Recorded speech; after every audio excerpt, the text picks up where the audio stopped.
లచ్చమ్మ లచ్చమ్మ మాడంలో లక్ష్మీదేవి నువ్వంట. లచ్చమ్మ లచ్చమ్మ లచ్చమ్మ మాడంలో లక్ష్మీదేవి నువ్వంట. వైకుంఠంలో ఉంటాము నువ్వంట. విష్ణుమూర్తి పాదాలే ఒత్తుతుంటావంట. వరలక్ష్మి వ్రతము చేస్తేనే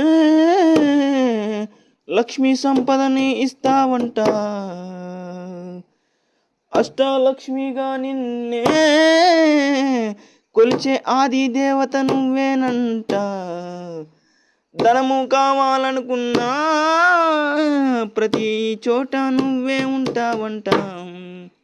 కుబేరుడికి నీ ఆస్తిలో సగము ఇచ్చావంట. లచ్చమ్మ లచ్చమ్మ లచ్చమ్మ వైకుంఠం నీ అడ్రస్సు అంట. త్రిమూర్తులో ఒకదానివై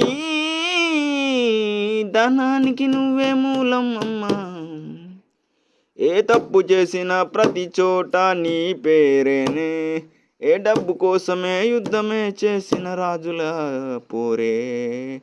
ఏ డబ్బు కోసమే మానవాభిమానాలు చంపుకున్న రోజులే. ఈ కలియుగంలో పాపాలకు ధనమే మూలమే.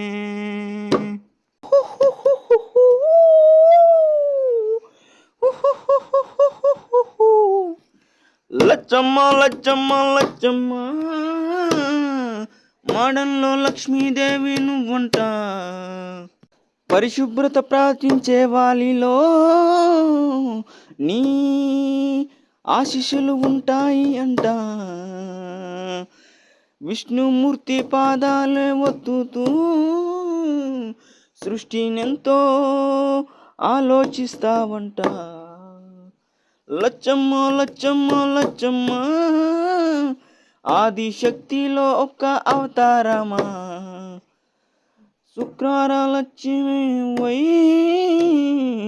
వైభవాలని చూపిస్తూ ఉంటావా.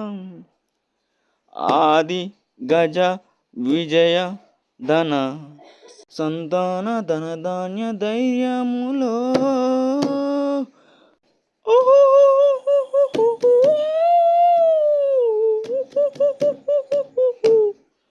లచ్చమ్మ లచ్చమ్మ లచ్చమ్మ మాడంలో లక్ష్మీదేవి నువ్వంట.